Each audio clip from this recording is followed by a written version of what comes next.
ओम नमो अर्हंताणं नमो सिद्धाणं नमो ऐर्याणं नमो वज्रायणं नमो लोये त्रिकालवर्ती मंगलम भगवान वीरो मंगलम गौतमो गणि मंगलम कुंभकुंडायो जैन धर्मोस्तु मंगलम सर्वमंगल्यमांगल्यं सर्वकल्याणकारकं प्रधानं सर्वधर्माणं जैनं जयतु शासनम्।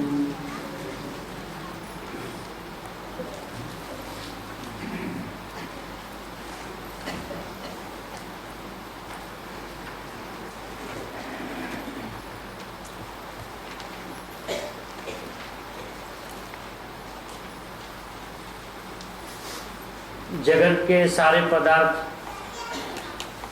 अपनी स्वभाव की मर्यादा में रहते हुए सुव्यवस्थित परिणमन कर रहे हैं, ऐसे निरंतर जानने वाले सर्वज्ञ परमात्मा उन्हीं की दिव्य ध्वनि में जगत के सारे पदार्थ स्वतंत्र और सुव्यवस्थित परिणमन कर रहे हैं। ऐसी जो दिव्य ध्वनि आती है, उस दिव्य ध्वनि को अपने ज्ञान में गणधर परमात्मा ऐसे झिलते हैं कि मेरा ज्ञान भी सुव्यवस्थित है। उसी परंपरा में आचार्य भगवान ज्ञानी धर्मात्माओं अपने स्वभाव की सुव्यवस्थित व्यवस्था को देख देख के इतने उल्लसित, इतने हर्षित रहते हैं कि अंतरंग में कुछ भी न करने का भाव सहजे बना रहता है। ऐसा ये वितराग परमात्मा ने बताया हुआ सुव्यवस्थित मार्ग है। आज 10 लक्षण में से उत्तम आर्जव धर्म है। आर्जव का अर्थ सरलता है, माया छल कपट रहित, सौख्य हेतु प्रदान है। तो सरलता क्या है, आर्जव धर्म क्या है कि मेरा जैसा स्वभाव है वो सुव्यवस्थित है, परिपूर्ण है, वस्तु से मैं परिपूर्ण, अनंत गुणों से मैं परिपूर्ण और समय समय के पर्याय जो परिणमन रही है वो सुव्यवस्थित है, ऐसा जानना मानना सरलता है। इसके अलावा कुछ भी मानना जानना छल है, कपट है, माया है। आचार्य भगवान अपने परिणाम में परिणाम को पूर्ण देखते हैं। परिणाम जिनका है ऐसे गुणों को पूर्ण देखते हैं और वो गुणों के धारी ऐसे द्रव्य को परिपूर्ण देखते हैं। बस ये परिपूर्ण को परिपूर्ण पूर्ण देखते रहते रहते स्वयं परिपूर्ण बन जाते हैं। इतनी सुव्यवस्थित व्यवस्था है। उसी के संदर्भ में 6 ढाला का आज का गुरुदेव श्री का मंगलमय प्रवचन, एक ज्ञानी को एक शब्द ख्याल में आवे और उनका घोलन कितना चले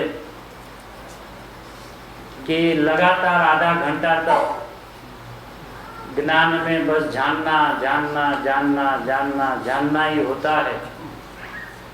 साहब यहाँ पे तो ग्रहित मिथ्या ज्ञान का लक्षण लिखा है।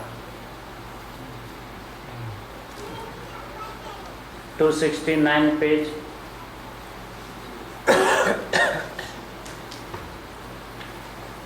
पढ़ा कितना? ग्रहित मिथ्या ज्ञान નું લક્ષણ।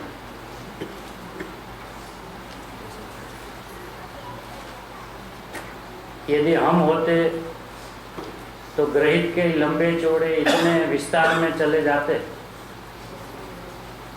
और गुरुदेव श्री ने ग्रहित मिथ्यात्व के लक्षण में उसकी चर्चा न करते हुए अपने स्वभाव को सीधा कैसे निहारा। गुरुदेव कहते हैं एक विचार ऐसे आया। साहब क्या विचार आया आपको आज सुबह उठते ही? आ आत्मा जे छे ने,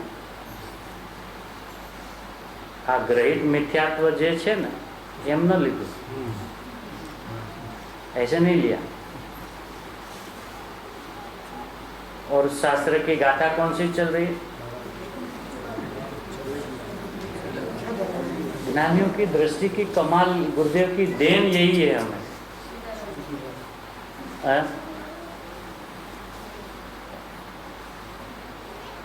आ ओलो आत्मा जे छे एम नहीं, आ आत्मा जे छे, जो है, होगा नहीं। आ आत्मा जो है वो ज्ञान स्वरूप है, मिथ्या ज्ञान स्वरूप नहीं है। क्या है? आ आत्मा जो है, पहला वचन कहाँ है? जो है उसकी बात चल रही है वो ज्ञान स्वरूप है, ज्ञान स्वरूप। गुरुदेव कहते इसमें मिथ्या ज्ञान ऐसा आया ना, मतलब चलती गाथा में ऐसा। तो गुरुदेव ने इतना ही सिद्ध किया, मिथ्या ज्ञान है ना आमा, ऊपर जो मूल शास्त्र में लिखा मिथ्या ज्ञान लक्षण, बस इतनी सी बात करके क्वेश्चन मार्क करवा दिया। अब पहले ये तो नक्की करे कि हमारे ज्ञान में मिथ्या ज्ञान होता है कि ज्ञान होता है।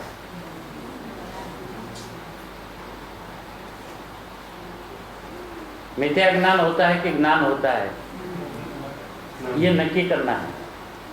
और नक्की ये कर लिया है कि हमें फिलहाल मिथ्या ज्ञान है।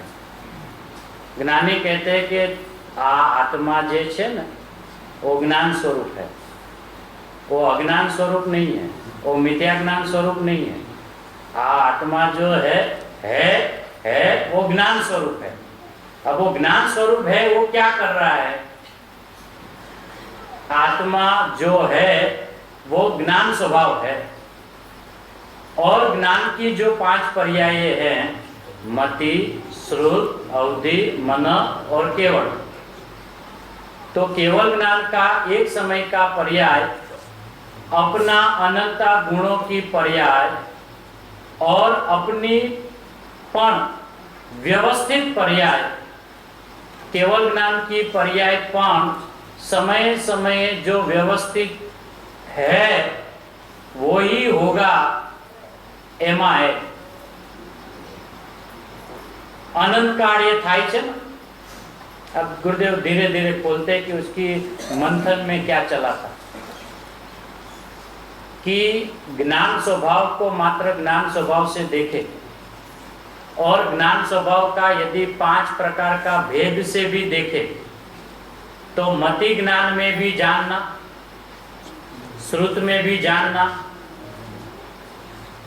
अवधि में जानना, मनम पर्यय में जानना और केवल में भी जानना।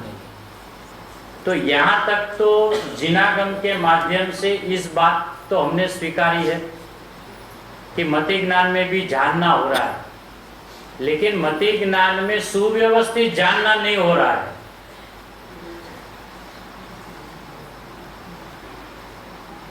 जानना तो स्वीकार किया, क्योंकि जानना अपना स्वभाव है, तो चाहे फिर 5 पर्याय का भेद भी करो तो हर पर्याय में जानना है। लेकिन अपनी बुद्धि क्या लगाई? अभी हम व्यवस्थित नहीं जान रहे हैं। नहीं, पहले जानेगा तो मानेगा ना। हाँ, वो व्यवस्थित जान रहा है, ऐसे पहले जानेगा तो व्यवस्थित है ऐसा माने बिना रहेगा। इसलिए गुरुदेव ने स्पष्टीकरण क्या किया कि केवल ज्ञान का पर्याय अपने गुण की पर्याय, जो ज्ञान की पर्याय व्यवस्थितपण और दूसरे द्रव्यों के जो जो समय जो पर्याय है वो बराबर व्यवस्थितपणे जाने। तो केवल ज्ञान को सब द्रव्य को भूत भविष्य वर्तमान सहित तीनों काल की एक समय में युग पर व्यवस्थित जाने, तो वही केवल ज्ञान का अंश है मति ज्ञान। केवल ज्ञान व्यवस्थित जाने और उसी का अंश मति ज्ञान अव्यवस्थित जाने।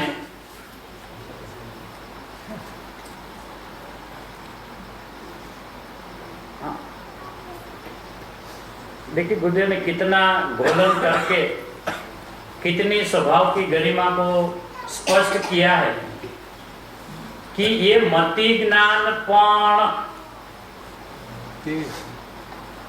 છે તેજ રીતે વ્યવસ્થિત જાણે। કેવી રીતે? जिस तरह केवल ज्ञान सुव्यवस्थित जानता है, ऐसे नीचे वाले का मति ज्ञान भी केवल ज्ञान की तरह ही व्यवस्थित जाने। अल्प ओछू एनो प्रश्न अत्यारे नहीं। और बहुत शास्त्र पढ़ लिया है ना, इसलिए वही शास्त्र ज्ञान बीच बीच में शस्त्र बनकर खड़े हो जाता है कि साहब केवल ज्ञान पूरा जाने, मति ज्ञान को पूरा जाने कहेंगे तो मति और केवल में क्या फर्क रहेगा? उनको हमेशा भेद प्रभेद में ही आनंद आता है, अभेद में जाना ही नहीं है। गुरुदेव को पता है कि केवल ज्ञान फिलहाल इस काल में इस भूमिका में नहीं है, लेकिन वो केवल ज्ञान को तीनों काल को जानने वाला केवल ज्ञान की अभी बात नहीं चल रही, पूर्ण दशा की बात नहीं चल रही है। केवल ज्ञान में जो जानना हो रहा है वो सुव्यवस्थित है, ऐसा ही जानना मति ज्ञान में जो हो रहा है वो सुव्यवस्थित है। इतना भरोसा दिलाना है। ऐसा जिसको भरोसा आ जाएगा उसको केवल ज्ञान हुए बिना रहेगा नहीं।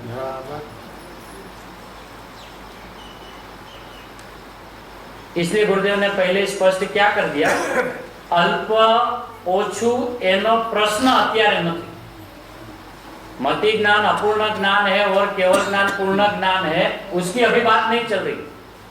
वो तो दो ज्ञानों की अपेक्षा से एक अपूर्ण है एक परिपूर्ण है, लेकिन अपने अपने पर्याय की अपेक्षा से देखो तो मति ज्ञान से परिपूर्ण है, श्रुत ज्ञान से परिपूर्ण है। वो जब एक पर्याय को दूसरी पर्याय से मिलान करके उससे कंपेयर करे तो एक परिपूर्ण है तो दूसरी अल्पज्ञ है। और यहाँ पे भी गुरुदेव ने अल्पज्ञ का भी अर्थ जो लिया 271 में लास्ट लाइन है 271 का आखिर का,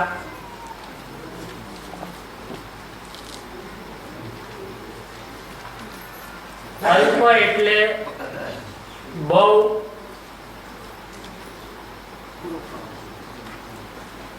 अल्प એટલે बहु। यदि ये पेज पलटे नहीं ना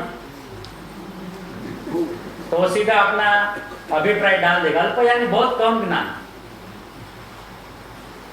गुरुदेव ने कम ज्ञान नहीं लिखा,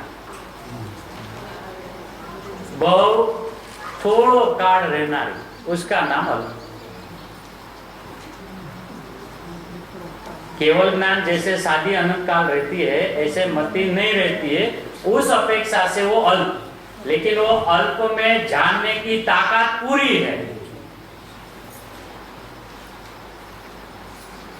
हाँ? इसलिए अल्प એટલે बहु थोड़ो काल रहनार। केवल्य पर्याय तो उससे अनंत गुणी रहनारी है, बस इतनी सी बात है। हाँ, केवल ज्ञान नो अंश है। केवा એટલે એનો અંશ જીનાગમ કે છે। हाँ, જ્ઞાન એક જ છે, કેવળ જ્ઞાન. એ કેવળ જ્ઞાનના ટુકડા કરો તો 5 છે, નહીતર એ એક છે. અને એવું અત્યારે બધાયને એક છે, केवल ज्ञान. फिर वो आगे जाके केवल ज्ञान हो जाता है.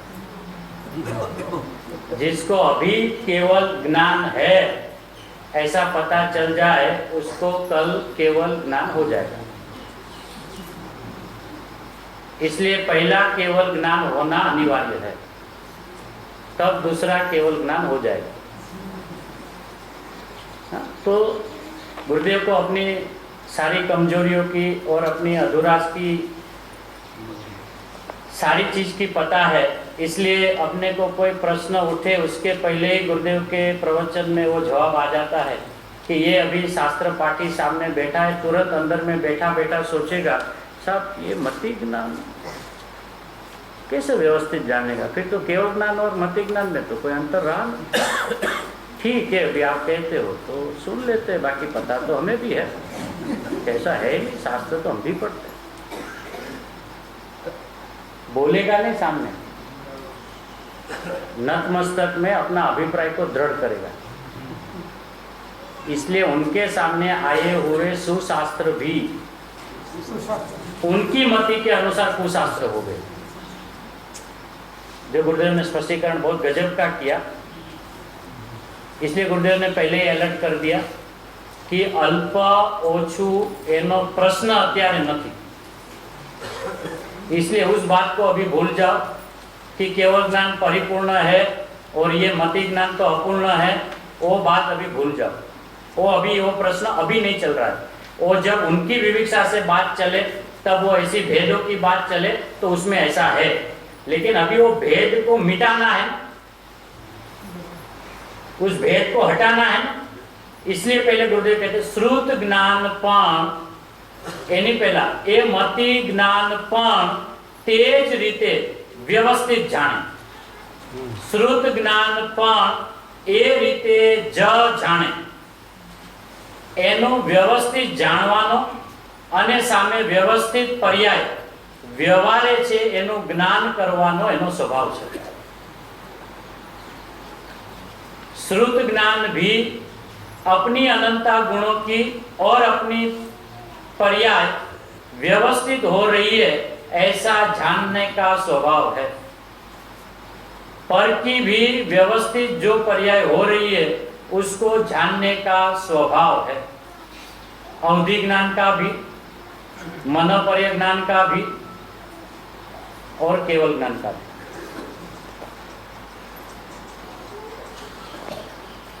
केवल ज्ञान आदि पर्यायનો સ્વભાવ પોતાને અને પરને जैसा है वैसा जानता है. एमा ऐसा क्यों, ऐसा फेरफार करना वो वस्तु का स्वभाव नहीं है. ये राग ऐसा हुआ तो क्यों हुआ, अपना स्वभाव वो नहीं है. क्योंकि राग के काल में राग जो प्रकट होता है वो सुव्यवस्थित है.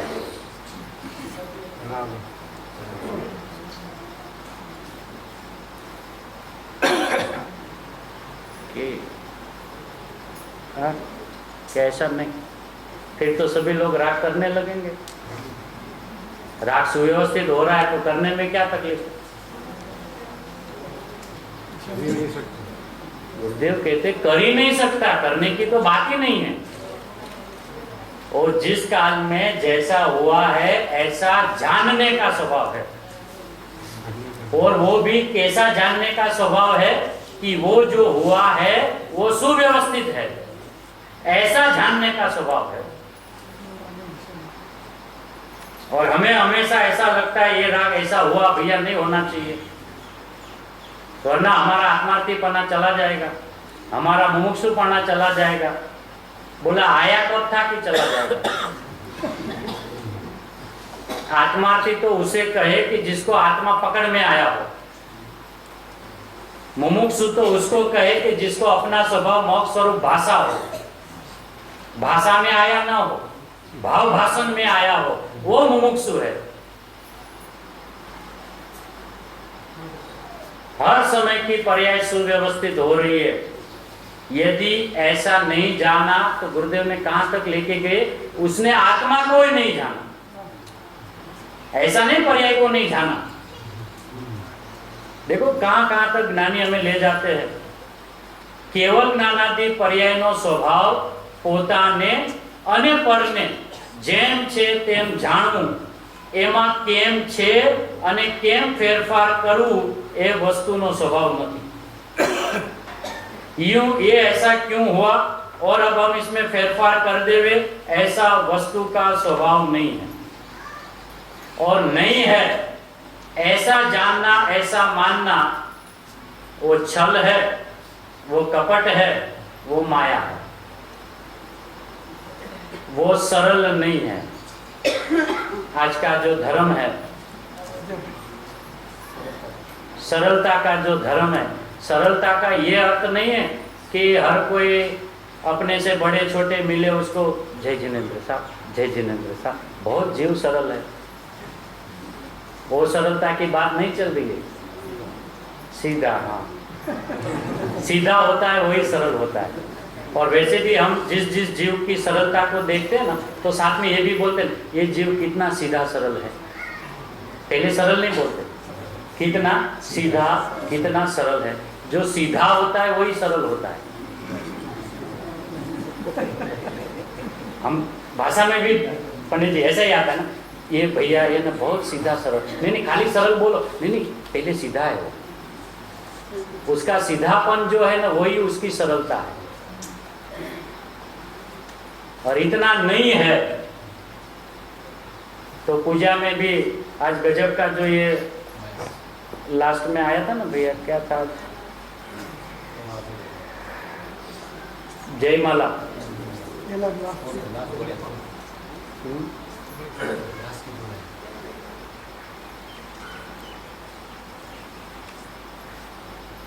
शुद्ध भाव ही उपादेय है, पूर्ण है ही है आश्रव भाव। तो पूर्ण बीच में रखा है, मतलब अपनी ओर से पूर्ण अपना स्वभाव ही उपादेय है और पूर्ण आश्रव ही है। मतलब इसमें ये रखने जैसा है और ये छोड़ने जैसा, ऐसा नहीं। पूर्ण शुभ अशुभ जो दोनों है वो पूर्ण तरफ से है ही है, और अपना जो स्वभाव है वो पूर्ण स्वरूप से उपादेय, पूर्ण। हाँ, शुद्ध भाव परिणमन न हो तो फिर व्यवहार नहीं कारण, निश्चय बिन व्यवहार न होता, शिव पथ में पल भर साधन। आत्मज्ञान से रह सुदूर जो मुनिपद धारण करता है, केवल ग्रीविक तक जाता है, आत्मीय सुख भरता है।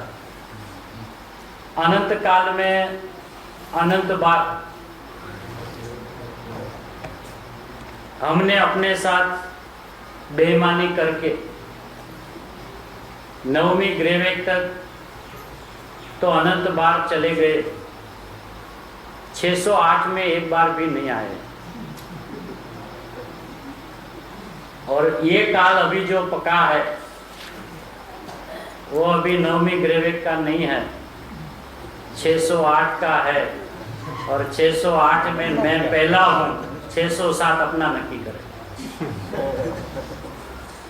ऐसे ज्ञानी धर्मात्माओं का ये मार्ग, और कितनी गुरुदेव की सरलता कि शास्त्र में बात चल रही है ग्रहित मिथ्या ज्ञान की, और उनके ज्ञान में घोलन चल रहा है कि ये ग्रहित मिथ्या ज्ञान क्या होता है। हम पढ़ते हैं तो बराबर है, अभी ग्रहित मिथ्या ज्ञान ही है। गुरुदेव क्या होता है ये मिथ्या ग्रहित ज्ञान? मति ज्ञान है। अच्छा, वो तो केवल ज्ञान का अंश है। केवल ज्ञान तो जानने का काम कर रहा है, और उसका अंश जो होगा वो तो जानने का ही काम करेगा। फिर ये उल्टा जान रहा है, इसका क्या मतलब?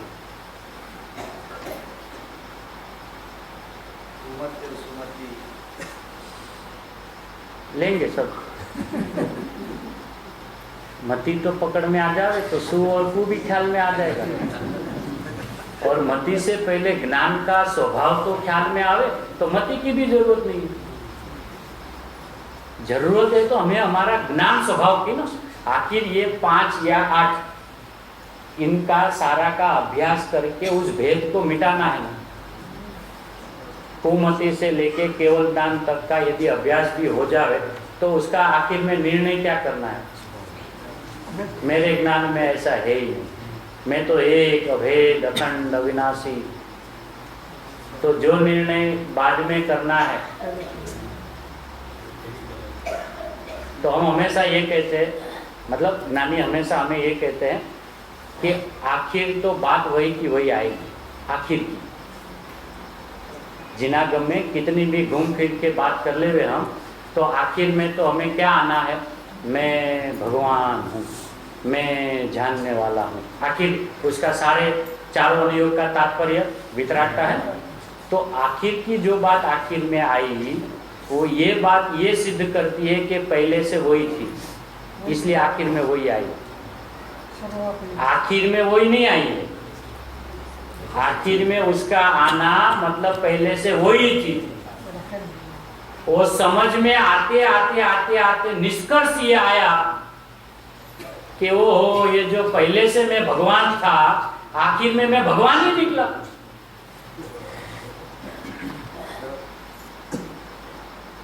तो यहां वो ये बात कहते हैं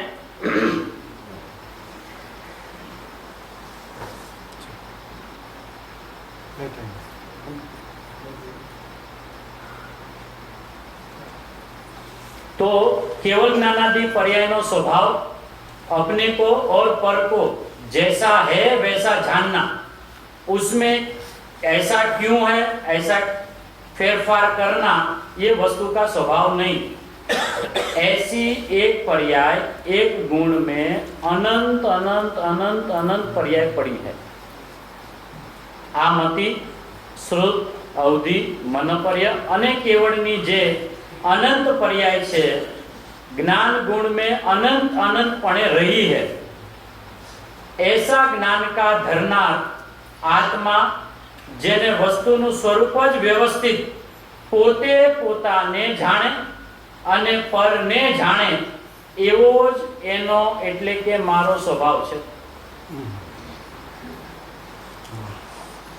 अपने को भी व्यवस्थित जाने और सामने जो ज्ञेय भी उस वक्त झलकता है उसको भी व्यवस्थित जाने, ऐसा दोनों को एक समय में व्यवस्थित जानना अपना व्यवस्थित स्वभाव है।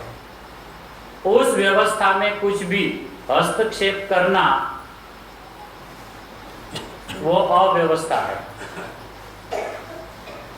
इसलिए व्यवस्थित उसको कहा जाए कि जो व्यवस्थित हो।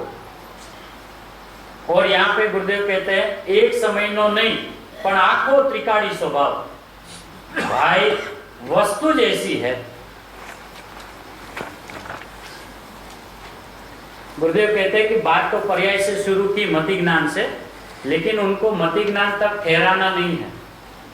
मति ज्ञान का निर्णय करवा के मति ज्ञान किसका है कि वो पर्याय किसकी है? गुण की। वो गुण किसका है? गुणी का। वहां ले जाना है।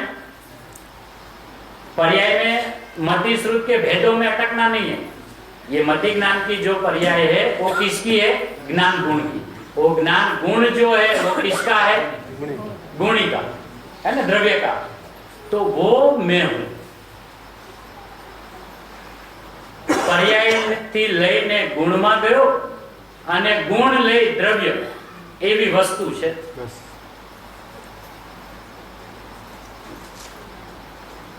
भगवान आत्मा बस हो गया। भगवान आत्मा ज्ञान स्वरूप है ऐसा जो कहा, उसका अर्थ क्या हुआ कि જ્યાં નિશ્ચય જ્ઞાનનો કર્યો એટલે કે દરેક પર્યાય પોતાની મતિ શ્રુત મનપર્યની જે થાય તેને તે જાણે અને બીજા ગુણોની પર્યાય પણ ક્રમસર થાય, ક્રમવર્તી થાય તેને જાણે, એને યોગ્ય સામે જે દ્રવ્ય છે એને જાણવા યોગ્ય, એને પણ એ રીતે जाने। अपने ज्ञान की पर्याय में जो समय समय का ज्ञान प्रकट हो रहा है उसमें जानना व्यवस्थित है। उसी समय सामने जो ज्ञेय आया, दूसरा पदार्थ आया, वो अपने स्वकाल में जो परिणाम रहा है वो उसका व्यवस्थित बना है।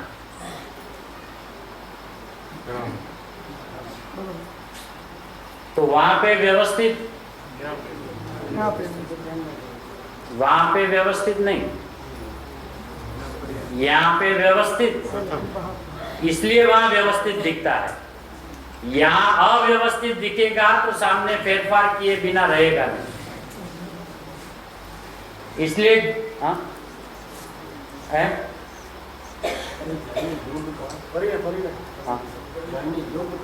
हाँ, वो क्या है, जानवा योग्य। अभी तो ज्ञेय के माध्यम से अभी तो सिद्ध क्या करना है कि जानने का अपना स्वभाव ऐसा, तो सामने वाली चीज जानवा योग्य है, आदरवा योग्य नहीं, ग्रहण करने योग्य नहीं, ऐसा सिर्फ जानने योग्य है ऐसा। मतलब उतना ही जानना, उसको जानते रहना है, वो बात अभी नहीं करनी है उनको। अभी बताना क्या है कि हमें अभी जो मति ज्ञान है ऐसा जो नक्की कर लिया है, उसको मति ज्ञान क्या होता है वो पता ही नहीं है।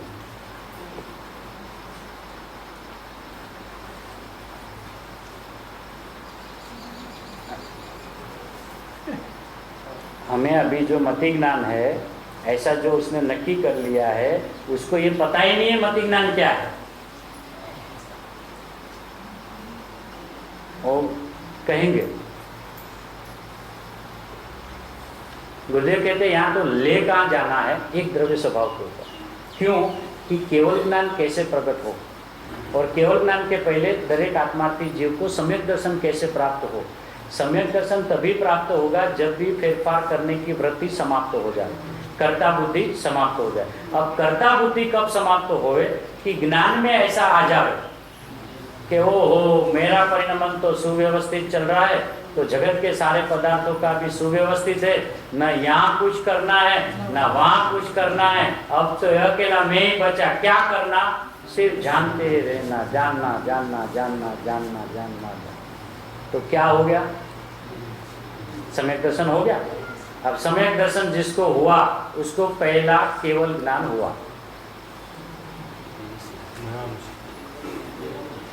हाँ, उसको केवल ज्ञान ही होता है, ऐसा केवल ज्ञान हुआ। अब वो केवल ज्ञान भी वही दिखता है ना, 3 काल 3 लोक वाला।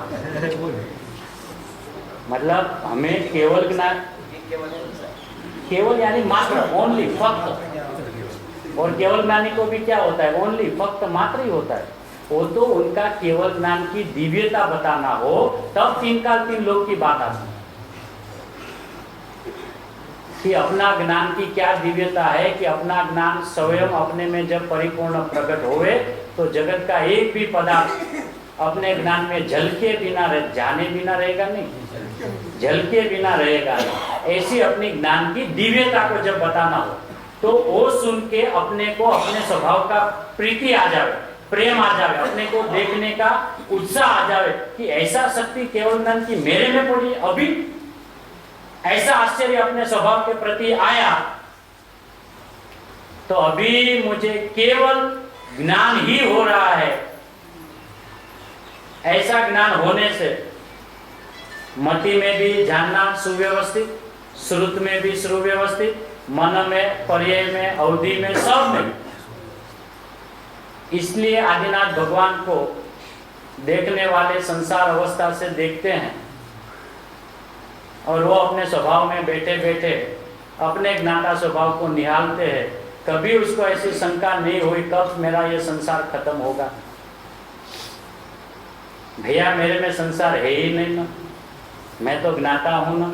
लेकिन साहब अभी आपने तो अपने स्वभाव को देख लिया है, अब आप तो संसार में अच्छे नहीं लगते हो। भैया अपने चश्मे से हमें मत देख। तो अपने आप को संसारी मानता है तो हमें भी मानेगा। यदि सारे देहधारी रागी होते तो अरिहंत परमात्मा को क्या कहते?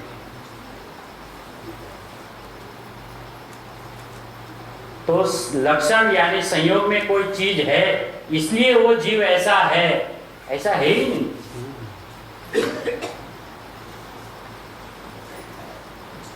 है ना। और वितरागी भी जो लक्षण कहा गया है, और वो वितरागी का ज्यादातर अर्थघटन ऐसा किया जाता है कि वीतरागी अपनी पर्याय में से राग का चला जाना, वो बात भी ऐसी है नहीं। क्योंकि अनादि के ऐसे सिद्ध है जो कभी संसार दशा में आए ही नहीं और पहले से ही सिद्ध है, उसको वितरागी क्या न्याय से कहेंगे?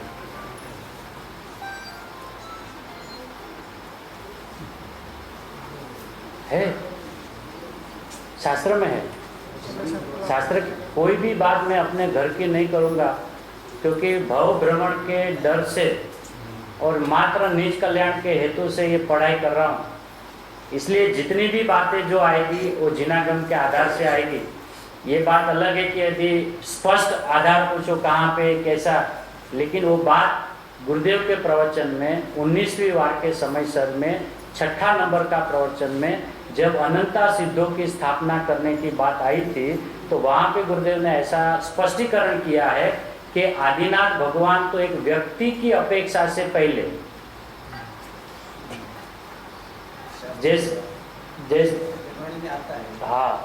जैसे अनंत्या निगोदिया जीव है जो कभी भी बाहर नहीं आएंगे, ऐसे अनंत सिद्ध परमात्मा है जो कभी संसार में आए ही नहीं है। तो उनको वितरागी क्या न्याय से कहेंगे?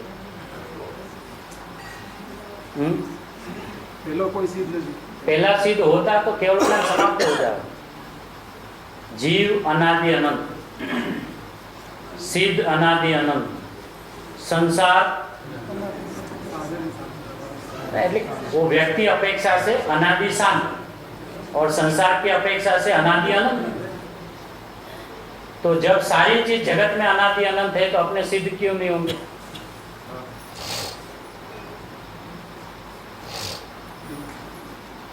गुरुदेव ने वहां बहुत स्पष्टीकरण किया, अनंत सिद्धों को मैं तेरी पर्याय में स्थापता हूं, जो समय सार का पहला है ना। तो अनंत सिद्ध की बात आई तो कैसे सिद्ध? तो गुरुदेव ने 3 बार उस पैराग्राफ में कहा कि वो व्यक्ति अपेक्षा से बात करो तो ये पहला हुआ,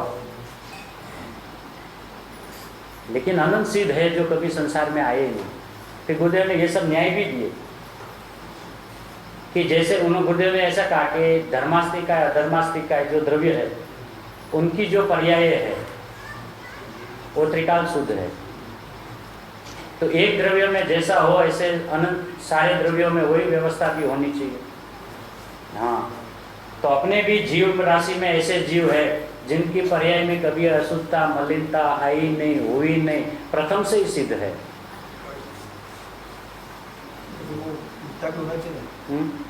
जैसे आप बोलते हैं कि ऐसे अनंत विभूत के जीव है तो कभी सिद्ध होने वाले नहीं, बाहर ही नहीं आएंगे। तो फिर दूसरे द्रव्य में ऐसी क्या व्यवस्था है?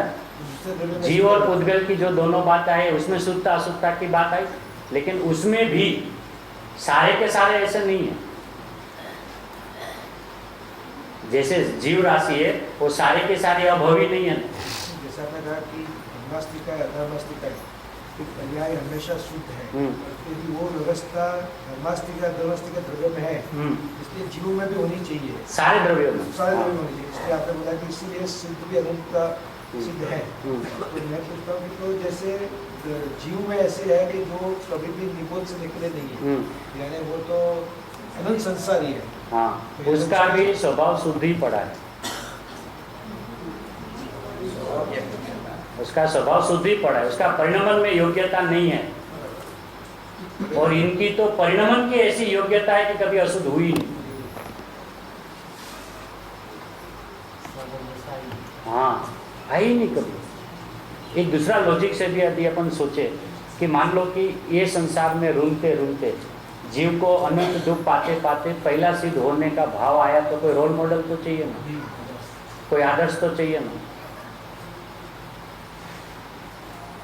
और यदि पहला कोई होता तो केवल ज्ञान में नोंद होती कि ये जीव है जो पहला सिद्ध हुआ, तो ये भी नोंद होती कि ये वो जीव है जो पहला संसारी है।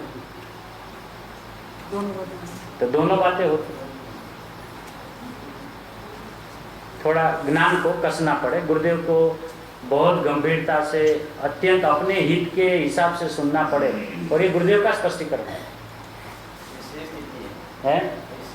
हाँ, उसमें अपना स्वभाव खिल जाता है कि मैं मतलब अभी पर्याय में राग है और वो खत्म होगा तो मैं वितरागी होगा, ऐसा है ही नहीं, मैं स्वभाव से ही वितरागी। ऐसा बल आने से वो राग अपने काल में स्वयं टल जाता है, टालते नहीं कोई, क्योंकि यही तो व्यवस्थितपना है ज्ञान का कि राग के काल में राग होगा, ज्ञान व्यवस्थित जानेगा। अब ये राग नहीं हो रहा है, ज्ञान व्यवस्थित जानेगा। बस ये जानना जानना जानना जानना जानना जानना, यही अपना स्वभाव है। इसलिए मति श्रुत अवधि मन पर्य का भेद को यदि समझना है तो इतना ही है कि वो है केवल ज्ञान का अंश। तो केवल ज्ञान में यदि जानना ही भरा पड़ा है तो उसके अंश में भी मात्र जानना ही होता है। जैसे केवल ज्ञान सौ को पर को सुव्यवस्थित जान रहा है, दोनों की अपेक्षा से बात करें तो केवल निज स्वभाव का अखंड वर्ते ज्ञान कहिए केवल ज्ञान ते दे छता, है ना। तो वहां पे भी केवल निज स्वभाव का अखंड वर्ते ज्ञान का, केवल स्वपर का अखंड ज्ञान वर्ते ऐसा वहां पे भी नहीं कहा। लेकिन अब वो स्वपर की चर्चा में अभी नहीं जाना है। अभी समझना क्या है कि अभी जो मेरा ज्ञान वर्तमान में जो चल रहा है वो जानने का काम कर रहा है, और वो जान रहा है ना, वो बराबर जान रहा है। जब अपने को अपना ज्ञान का ही भरोसा आ जाएगा कि मेरे ज्ञान में उलट पुलट जानने की व्यवस्था ही नहीं है, इसलिए गुरुदेव को ये चला होगा ना, ये मिथ्या ज्ञान क्या है। और हम सिर्फ कोरे शास्त्र के पाठी होते ना, तो ये मिथ्या ज्ञान क्या है उसका लंबा चौड़ा है, ये मिथ्या ज्ञान, ये मिथ्या ज्ञान, ये मिथ्या है ही नहीं। गुरुदेव ने नहीं किया है, गुरुदेव ने नहीं किया, इसलिए अपनी ये जिम्मेदारी है कि हम भी शास्त्र स्वाध्याय के समय अपना स्वभाव को उग्र करे, उद्धव करे, इतना ही स्वाध्याय करे। आज गुरुदेव चाहते हैं तो ये ग्रहित मिथ्या पे बहुत लंबा चौड़ा, उसके ज्ञान में कौन सी बात नहीं है मिथ्या ग्रहित के बारे में, सब कुछ है। लेकिन उनको पता था कि सामने वाला भी अपने को ग्रहित मिथ्या दृष्टि मान ही रहा है, उसको बार बार भरी सभा में टॉर्चर नहीं करने का। भैया उसको ये मैं परमात्मा हूं ना, ये भूला है, यही उसका मिथ्यात्वपना है। वो जहां से भूला है वहीं उसको खड़ा कर दो बस। इसलिए खाली इतनी लाइन पढ़ी विवेक के लिए और सीधा स्वभाव को पकड़ा। रात को ऐसा चला भैया, रात को ऐसा कैसे चलेगा, ग्रहित मिथ्यात्व का प्रकरण चल रहा है और आप सीधा आत्मज्ञान स्वभाव को लेके बैठे हुए। आपका तो कोई हिसाब किताब नहीं, मेल नहीं खाता है कि हमारा ही खाता है। पांचों ज्ञान उतारे और विश्वास क्या दिलाना था, सुव्यवस्थित जान रहा है। भैया इस भूमिका में तो ऐसा होना चाहिए ना, इस भूमिका में तो ऐसा होना चाहिए ना, कुछ होना नहीं चाहिए। जो हो रहा है सुव्यवस्थित सुव्यवस्थित सुव्यवस्थित बस है, और कुछ होगा। अच्छा पहले ज्ञान होगा कि राग होगा? पहले है हाँ, मतलब यदि दोनों की एक साथ बात करें तो पहला क्या होगा? दोनों को अलग अलग गुण की पर्याय है, सब साथ है। ज्ञान गुण की पर्याय है, राग है वो चारित्र गुण की पर्याय में जाएगा। ये उसको भूल जाओ ना भैया, चारित्र गुण की पर्याय को भूल जाओ, वरना अभी चारित्र आएगा ही नहीं। मैं तो ये कहता हूँ खाली इतना ही अपने को नक्की करना है कि राग भी हुआ, ज्ञान भी हुआ, ठीक है। तो हमें पहला ऐसा क्यों आता है पहले राग हुआ? ये अपनी कुटेव है ना, क्योंकि अपनी जब हम बात घुटने बैठे तो मेरे में तो पहले क्या हुआ? सब ज्ञान हुआ, उस ज्ञान में पता चला राग हुआ। पहले क्या हुआ? अब उनको डर क्या लगता है? पहले ज्ञान बोलूंगा तो राग को पकड़ेंगे, वो मैं राग को बोलूंगा तो वो पकड़ने वाली बात नहीं है। अपने अस्तित्व की, आप मुझ में पूछा ना कि अपने में पहले क्या हुआ, तो अपने में तो सिर्फ ज्ञान ही हुआ।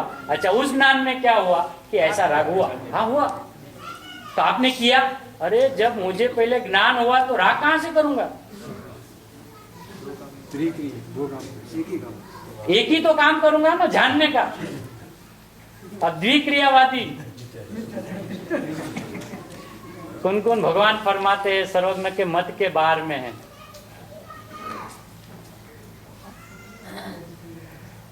दादाजी को 5 मिनट, पौने 12। हाँ।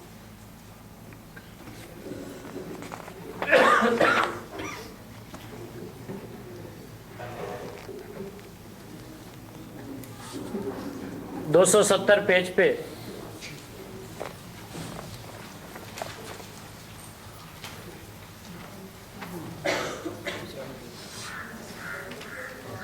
दूसरे पैराग्राफ में तीसरी लाइन, दूसरे गुणों की पर्यायपण क्रमशर होती है, क्रमवर्ती होती है, उसको जानते हैं। એને યોગ્ય સામે જે દ્રવ્ય છે એને જાણવા યોગ્ય, એને પણ એ રીતે જાણે।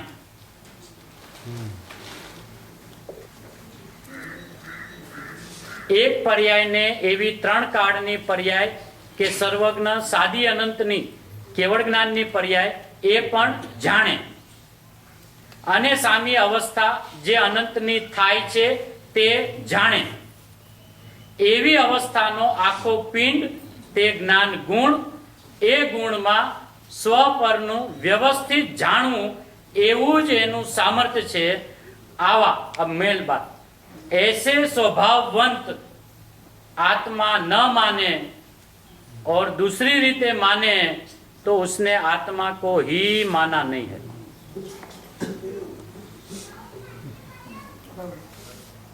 सीधा छेद निकाल दिया अपना। हम जो इतना झंडा लेके घूमते ना, हमको तो आत्मा है, हमको तो पता है, हम आत्मा है, हमको तो पता है, छेद निकाल दिया। भैया आत्मा है, तुझे पता ही नहीं कैसा आत्मा होता है। नहीं नहीं, अभी पता है हम मति ज्ञान वाले हैं। क्या करते हैं मति ज्ञान वाले? बस ये इधर उधर का कुछ करना नहीं, बस अपने को तो गलत होए तो बता देना, हम सुधार कर लेंगे। गलत होता ही नहीं है, गलत होए तो सुधारे ना। अच्छा, गलत भी हो जाने के बाद पता चलता है गलत है तो क्या उसको सुधारोगे? और जब वो सुधरता हुआ ही परिणमन रहा है तो क्या सुधारोगे? है ही नहीं ना, है ही नहीं ना। यही तो ये समझाते हैं, द्रव्य में तो कोई गलती नहीं है, वो तो बिना द्रव्य को देखे माना है।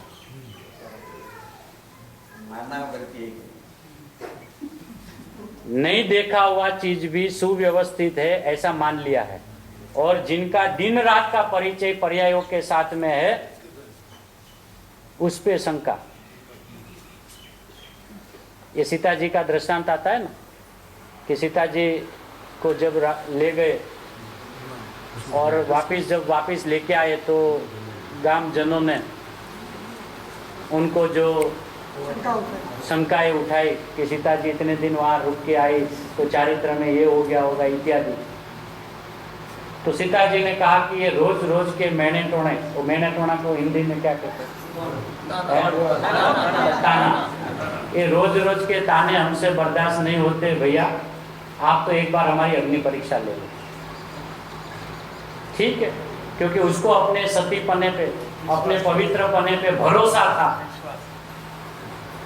आ जाइए, क्या हुआ? सीता जी जल गई कि अग्नि जल गई कि बुझ गई? ऐसे ही अपनी पर्याय अनादि से सती है, पवित्र है, आज तक अपनी पर्याय ने पर की ओर देखा ही नहीं है। ये तो जिन्होंने पर्याय को नहीं देखा वो उसको ताने मार रहे हैं कि ये मेरी पर्याय में ऐसा है, मेरी पर्याय में अभी ऐसा है। ये पर्याय कहती है रोज के ताने हमें बर्दाश्त नहीं है, एक बार हमें देख लो। और जब पर्याय की ओर देखा, ओहो ये पर्याय है ही नहीं, ये तो भगवान है, ये तो परमात्मा है, ये तो सिर्फ इसमें तो जानना हो रहा है, पर की ओर उसने आज तक देखा ही नहीं, ये कभी अपवित्र हुई ही नहीं। यदि पर्याय अपनी मलिन हो गई होती और हमने उसको मलिन मानते तो सम्यक दर्शन है ना?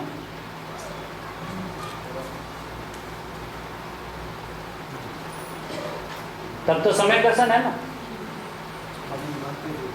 मान ही रहे ना, पर्याय मलिन है, मलिन को मलिन मान रहे, उसका सम्यक दर्शन ही है ना?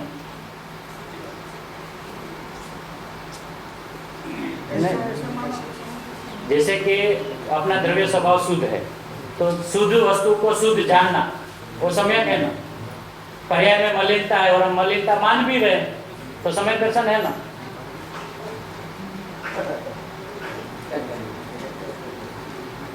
है ना? मतलब अपन लॉजिक से कोई चीज को नक्की तो करना पड़े ना। जैसे द्रव्य स्वभाव में ऐसा, वैसे पर्याय स्वभाव में, और यदि ऐसा नहीं है और ऐसा मान रहे, इसलिए मिथ्या दर्शन है ना? तो मिथ्या तो क्या है? पर्याय मलिन हुई नहीं।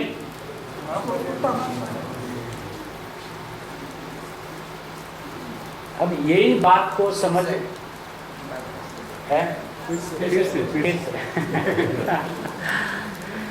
जैसे द्रव्य स्वभाव त्रिकाल शुद्ध है, एक रूप है, अखंड है, ऐसी दृष्टि आ जाना उसको सम्यक दर्शन कहते हैं, है ना? ऐसे एक समय की पर्याय उत्पाद व्यय वाली है, मलिन है, अशुद्ध है, विनाशी है, क्षणिक है, ऐसा उसका जो ज्ञान है वो सच्चा ज्ञान है ना?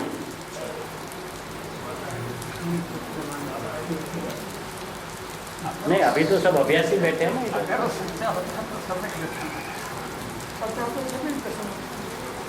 तो सच्चा नहीं है ना? तो सच्चाई कुछ और है ना? बस वो गुरुदेव यहाँ पे बता रहे हैं, ये बता रहे हैं कि भैया पर्याय में जानना होता है, राग होता ही नहीं।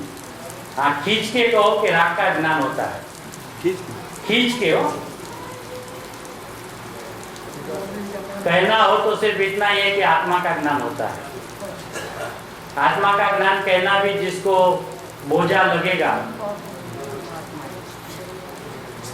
कि आत्मा का ज्ञान कभी होता है क्या? जब मैं ही में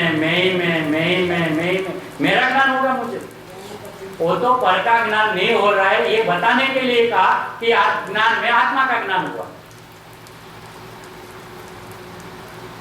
गुरुदेव कहते ज्ञान और आत्मा पर्यायवान और पर्याय तो एक है, गुणी और गुण तो एक है, वो तो अभेद है।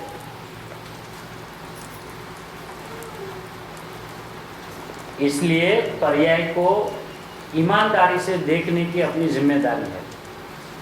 पर्याय में जो जानने की अनंत शक्ति पड़ी है ना, उस शक्ति में जगत का जैसा जैसा परिणमन होता है, ऐसा ऐसा उस ज्ञान की पर्याय में सबको, अपने को, उसको, लोकालोक को, सबको एक साथ सुव्यवस्थित जानने का स्वभाव मति में भी, श्रुत में भी, अवधि में भी, मनपर्य में भी और केवल में भी सुव्यवस्थित जान रहा है। केवल ज्ञान में नोंद क्या है? 14 गुण स्थानों की जब परिपाटी आती है, पहले गुण स्थान वाले जीव के ऐसे परिणाम होते हैं। सर्वज्ञ ने कभी ऐसा नहीं देखा कि पहला गुण स्थान वाला ऐसा परिणाम करता है, दूसरे वाले को ऐसे परिणाम होते हैं, चौथे में ऐसा होता है, छठे में ऐसा होता है, ये देखा है। ये जीव ऐसा करता है करता है करता है, ऐसा देखा ही नहीं। और हम बोल रहे हैं हम तो सर्वज्ञ को मानते हैं, सर्वज्ञ तो हमारे इष्ट है, हमारे सर्वोपरि है। सर्वज्ञ को मानने वाला, सर्वज्ञ ने जो कहा वो तो मान नहीं रहा है? हाँ, और वो क्या है? छल है, कपट है, माया है। और जैसा ज्ञानियों ने बताया, ऐसा ही जानना, ऐसा ही मानना, वो सरलता है। सरल यानी अपने पक्ष को तोड़ देना, और जैसी वस्तु व्यवस्था है ऐसा पकड़ लेना, वो सरलता है। मैंने जाना, मैंने माना, वही सच्चा है, हम भी जानते हैं, हमें भी शास्त्र का अभ्यास है। भैया ऐसा नहीं है। ये इतने ज्ञानियों का गहन हृदय है कि एक शब्द में से निकलना बहुत भारी है। एक एक शब्दों के हाथ में जावे तो अपना स्वभाव हाथ में आए बिना रहे नहीं। और एक एक गुरुदेव के प्रवचन में एक लाइन पकड़ में आ जाए, एक लाइन जानने वाला है ना, वो जानने वाले को है ना, जान रहा है, जानने वाला है ना, हो गया बस। साहब अनंत उपकार आपका, निज की निधि निज में बताई दीजिए, दिन रात लुटाया करते हो, आपसे दानी जगत में और क्या होगा। तो कितनी गजब की करुणा, कितनी गजब की बात। गुरुदेव को पता है कि शास्त्र पाठी बहुत रुकता है और कोरा पाठी सड़सड़ाट चला जाता है। मतलब इसका मतलब कि उसका शास्त्र पढ़ना गलत है ऐसा नहीं है, लेकिन इतनी अपेक्षा, इतनी विविक्षा, नए से, निक्षेप से, प्रमाण से, फलाना से, ढिकना से, इधर से उधर से है, सब है। अपन उसकी बात नहीं करें, अपन तो अपने को कैसे पकड़ना वो बात करें। आज नहीं, सर्वथा का इस मार्ग में है नहीं, उपेक्षा का अर्थ है कि नहीं, निंदा नहीं कर, निंदा की तो बात ही देखिए। यहाँ मुख्य गुण ऐसा है नहीं। जिनवाणी माँ ने बताया हुआ स्वभाव जब तक हाथ में नहीं आवे, वो शस्त्र है, यदि ये नहीं मान के रखेगा ना, उसी में उलझ जाएगा। भले दिन रात सर पे लेके घूमे, एक तन से बोझा उठाता है, एक मन से बोझा उठाता है, दोनों बोझा ही उठाते हैं। और उनका हृदय जिसने पकड़ा, उसको सीधा स्वभाव हाथ में आ गया, वो सरल हो गया, बोझा रहित हो गया, सारा जिनागम का सार उसके हाथ में आ गया। इसका ये अर्थ नहीं है कि शास्त्र पाठी हमेशा फंसते ही है, लेकिन अधिकांश क्या होता है कि इतनी विविक्षाओं का अभ्यास करने के बाद जब एक बात चलती है तो नहीं बैठती है।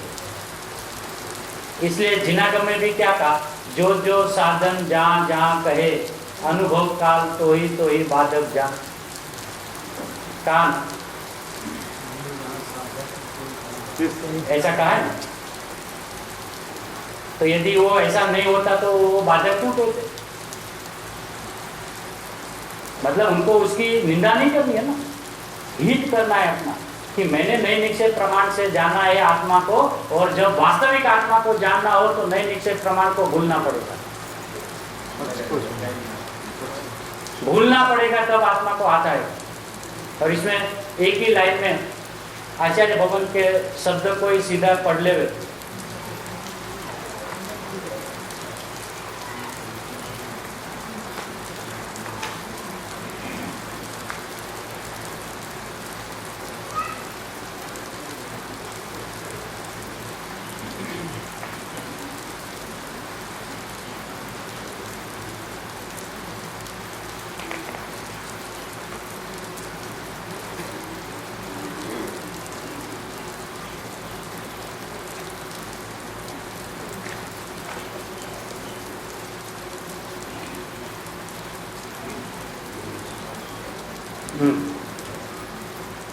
ये 13वीं गाथा की टीका के बाद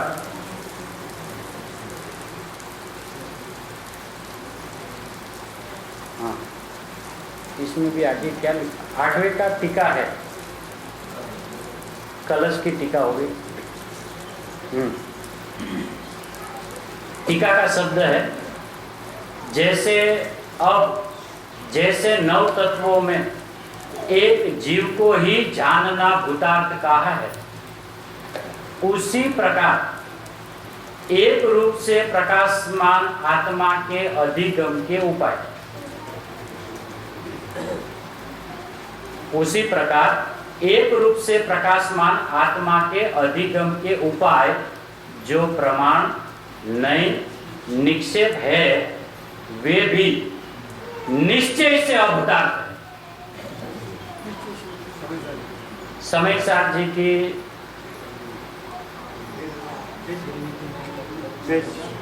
8वां श्लोक है, पता नहीं, पेज नंबर 39,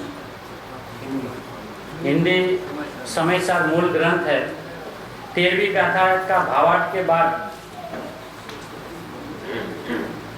9 तत्व का जो है उसमें ये टीका में आचार्य भगवंत ने पहले क्या कहा, आत्मा की प्राप्ति के अधिगम के उपाय, प्राप्ति के उपाय क्या, नई निक्षेप प्रमाण। अभी तो वो बात कही स्थापित करके आगे बात नहीं, उसको अभी वहां पे फुल स्टॉप नहीं किया, क्या किया, कोमा किया। कोमा करके क्या अलर्टनेस करवाई मालूम, वे भी निश्चय से, व्यवहार से नहीं, निश्चय से अभूतार्थ है। अब ये जो निश्चय से अभूतार्थ है ना, वो हम नहीं पढ़ेंगे। हम क्या कितना पकड़ेंगे, देखो वहां पे भी आचार्य भगवान ने प्रथम नई निक्षेप प्रमाण से आत्मा को नक्की करने को कहा है कि नहीं, भैया कहा है, लेकिन कैसे, अभूतार्थ। मतलब जब तक तो उसमें उलझा रहेगा आत्मा की प्राप्ति नहीं होगी, ऐसा पहले मान, और बाद में यदि नए निक्षेप प्रमाण की भूमिका अनुसार कोई स्वाध्याय का प्रसंग आवे तो सहजता से करके खड़ा हो जाना, उसके पीछे लगना नहीं। कितना गजब का निश्चय से अभूतार्थ है। तो क्या आचार्य भगवान को क्या कहना है, जीव उलझा रहे इसके लिए ना मजा करे, समझ ही नहीं पावे मेरी बात को, मैं पहले स्थापू फिर उठापू, स्थापू उठापू, वो भले अगला उलझता रहे, उसके लिए लिखा। भैया देख, मुझे मजबूरी से नई निक्षेप प्रमाण से आत्मा को बताना पड़ रहा है, उसका अंतरंग है ना, चीरता है, लेकिन हम यदि बतावे तो ये समझना कि यह अभूतार्थ से बताया है, ऐसा है ही नहीं।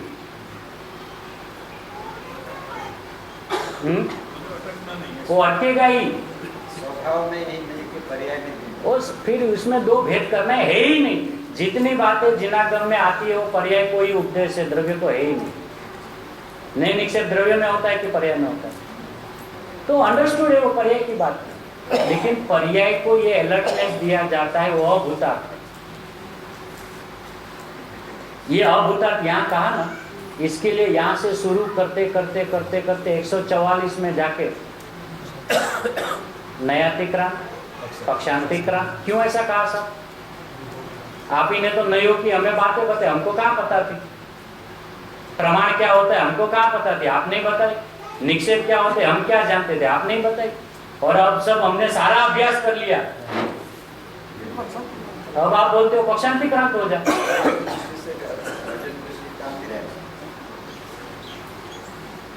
समझने के लिए पहले नए में तो आना चाहिए, पहले स्वभाव में आना चाहिए, स्वभाव में आए बिना नई समझ में आता नहीं है। अज्ञानी जगत में कोई है ही नहीं। प्रथम से अपने को ज्ञानी मानेगा तो ज्ञान प्रकट हो जाएगा। स्वभाव की अपेक्षा करेगा,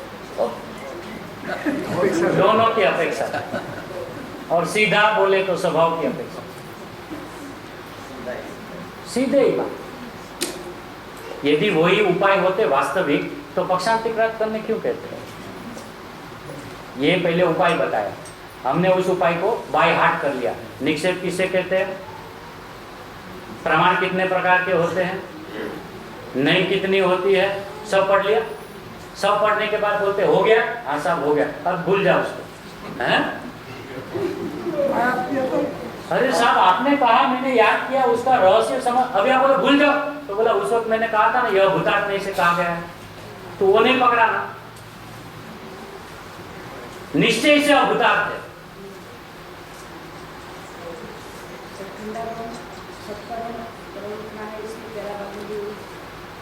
पूरे आज गुरुदेव ने कहा जिनागम में कहीं पे भी बात हो अविरोध बात, एक ही आचार्य भगवंत पहले उसका उपाय लिखेंगे, वही आचार्य भगवंत अपना ही बोला हुआ फोक करेंगे क्या? नहीं, वो 13वां में मेरी गलती हो गई थी, अब मैं 144 में ऐसा लिखता हूँ, उसको भूल जाए, ऐसा लिखेंगे? जो स्वभाव को निहार निहार के देखते हैं वो ऐसा गलती? ये अभी अपनी जिम्मेदारी है। अभी हमने ये बात क्यों हमारे ध्यान में नहीं आती? अभूतार्थ हो हमारे ध्यान में क्या बात आती? नहीं, क्यों कि उसमें करने का आया ना, उसमें करने का आया ना, क्योंकि नहीं को जब जानना हो, निक्षेप को, प्रमाण को, तो वो अपनी जो अंदर में पड़ी थी ना, कुछ करना नहीं है, आया नहीं, निक्षेप प्रमाण आया, और दिन रात अपन तो उसमें लगे रहेंगे। फिर आचार्य भगवान कहते नयों की जाल तो इंद्र जाल है। नहीं, वो तो कहते हम लोग थोड़ी ऐसे नयों में उलझ जाते, वो तो जो उलझते उसके लिए तू उलझाए, नयों से नया तिक्रांत हुआ नहीं। आज भी आत्मा को नई से देख रहा है ना, शुद्ध नए से आत्मा शुद्ध है, व्यवहार नहीं से अशुद्ध है। बहुत बढ़िया। और व्यवहार सगड़ा अभूतार्थ है। अच्छा, गुड़ होता है, गुड़ वो कौन से नहीं से मीठी होती है?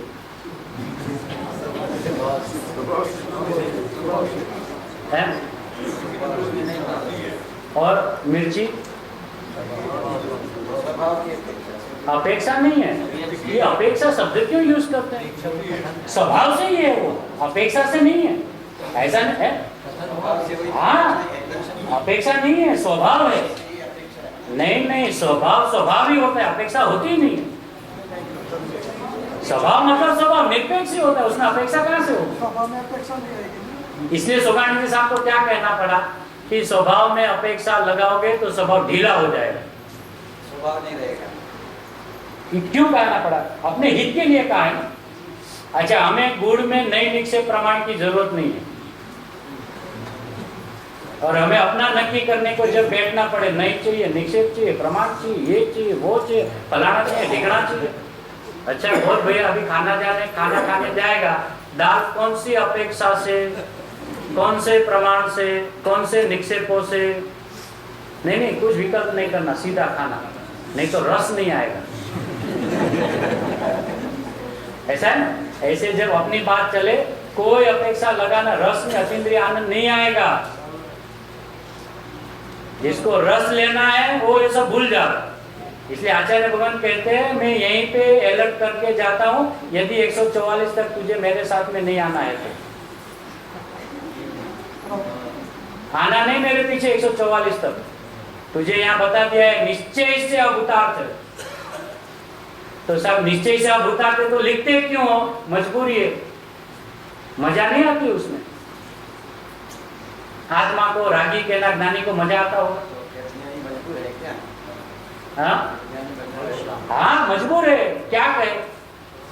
उस काल में ऐसा जो विकल्प आया ना, वो उसकी मजबूरी है। वो स्वभाव में जमे रहते तो ये चले, ये बात ही नहीं आती, यही उसकी मजबूरी है। स्वभाव की इतनी प्रीति होने के बाद वो अंत मुहूर्त तक नहीं टिक पाते, वो उसकी मजबूरी है। उनको शास्त्र लिखना कहाँ है उसका शौक है? ये तो सहजता से आ गया है, अपना अभाग्य की बातें रह गई है। उनको ऐसा लिखना थोड़ी है। वो लिखेगा तो जैसा देखा है वैसा ही लिखेगा, अगले को चाहे आज समझ में आवे चाहे कल आवे। निश्चय से अभूतार्थ। और यही बात उसने वहीं पे भी जाके दोहराई कि जितने जितने नयों में तो आया था नयातिक्रांत हो जा, जितने जितने पक्षों में आया था पक्षांतिक्रांत हो जा। दो बातें नहीं कि एक ही बात को दोबारा दोहराया। नए चक्र में उसने गुरुदेव ने कहा है कि वस्तु को सदा समझने के लिए पहले नए में तो आना ही चाहिए। ऐसा आना ही नहीं चाहिए, आता है। आता ही है। आता ही नहीं है, आता है। देखो जगत के ऐसे जीव है जिनको ज्ञानी का एक उपदेश सुनकर सम्यक दर्शन हुआ है कि हुआ है। अच्छा, आज भी असंख्य तिर्यंक पंचम गुण स्थान वर्ती है ना, है ना। कौन सी पढ़ाई? तो अभी हमारी कुटेव क्या है, वो तो तिर्यंक है ना। जिनको ऊंधा ही पकड़ना गया वो तो तिर्यंक है। अच्छा, तो तू तो तिर्यंक से भी गया ना। वो तिर्यंक यदि सीधी बात सीधी पकड़ सकता है तो तेरा तो इतना उघाड़ हुआ है, तू तो अपने को मनुष्य कहता है, तो पकड़ लेना सीधा भैया, क्यों इधर उधर उलझा रहता है। और एक बार स्वभाव को पकड़ने के बाद फिर नहीं की, निक्षेप की, प्रमाण की, जैसी जैसी बातें जहां जहां आचार्य भगवान बताएंगे वो सिरों मान्य करेगा। साहब नहीं से बराबर है, आप प्रमाण करते, लेकिन पहले से नहीं। पहले से तो स्वभाव को देखने की टेव डालो। और यही हमारी आदत अनादि से आज तक रही है कि हम सारे पदार्थ को स्वभाव से ही देखते हैं, इसमें विकल्प खड़े नहीं होते नहीं। गुड़ मीठा है, कभी विकल्प आए ये ऐसा क्यों है? नए गुण में नहीं कहाँ होते हैं, नहीं तो ज्ञान का अंश है ना, तो ज्ञान में नहीं होता है, गुण में नहीं होता है। नहीं स्वभाव है, बात चल रही है अपनी, नहीं साधारण चर्चा है। हाँ, वो साधारण की बात कर रहा हूँ। गुण में तो ऐसे ही नहीं होता है, तो ज्ञान का अंश है। वो ज्ञान का अंश नहीं है। नहीं मतलब क्या कि जिसमें उस एक अंश को मुख्य किया और दूसरे अंश को गौण किया प्रमाण ज्ञान के अंदर। ज्ञान में ऐसे ही होगा। उनके बारे में क्यों नहीं? प्रमाण तो पहले होवे, आत्मा प्रमाण में आवे, प्रमाण होवे, और प्रमाण वही हो सकता है जो प्रमाणिक होगा। प्रमाणिक होए बिना प्रमाण का भी यथार्थ ज्ञान नहीं होगा। वो फिर शास्त्र की पोपट की भाषा बोलेगा, उसको याद मत करो। वो प्रमाण ज्ञान है, प्रमाण ज्ञान श्रुत ज्ञान, वो मति और श्रुत उसका अंश है, ये है वो है। प्रमाण हुआ नहीं ना। तो पहले तो जो नहीं हुआ है ना वो कर, उसके बाद ऐसा नहीं कि ये कार्यकारी नहीं है। यदि पहले से कहा जाए ना ये कार्यकारी है तो इसके पीछे लग जाएगा। यही आचार्य भगवान ने 47 नहीं भी लिखे ना, कहाँ कभी लिखे? पहले, लास्ट में। बाद में क्यों लिखे? क्रम में आए थे लास्ट में।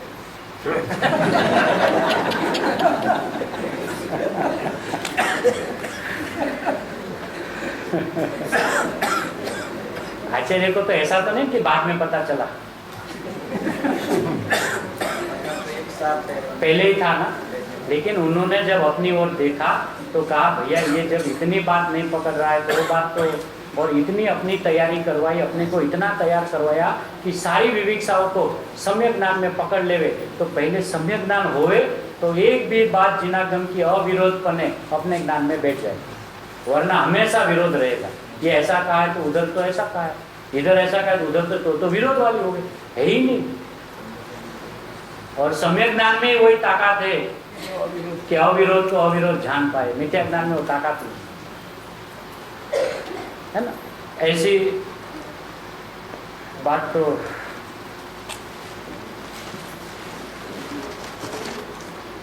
ऐसी सम्यक ज्ञान से पहले मति श्रुत ज्ञान की जो व्यवस्था है वो गुरुदेव ने ज्ञानी धर्मात्मा के हृदय में से जो निकाली, ज्ञानी धर्मात्मा ने आचार्य भगवंतों के हृदयों से निकाली और आचार्य भगवंतों ने सर्वज्ञ के हृदय से निकाली। इसलिए ये सर्वज्ञ प्रणीत धोरी मार्ग में जो ज्ञानी धर्मात्माओं ने अपने स्वभाव की जो व्यवस्था जैसी व्यवस्थित और परिपूर्ण बताई है, ऐसी ही व्यवस्था व्यवस्थित अपने ज्ञान प्रदान में रहो, यही मंगलमय भाव।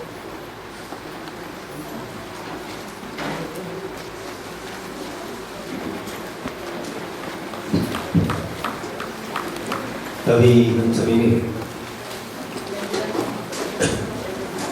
गुरुदेव श्री के व्याख्यान के ऊपर भाई श्री नितेश भाई जी का मार्मिक व्याख्यान सुना। कभी जिनवाणी वंदना।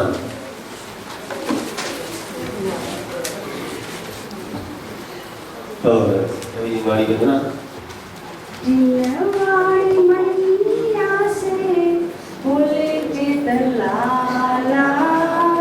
मैं तो था गोरा मैया कैसे हुआ काला।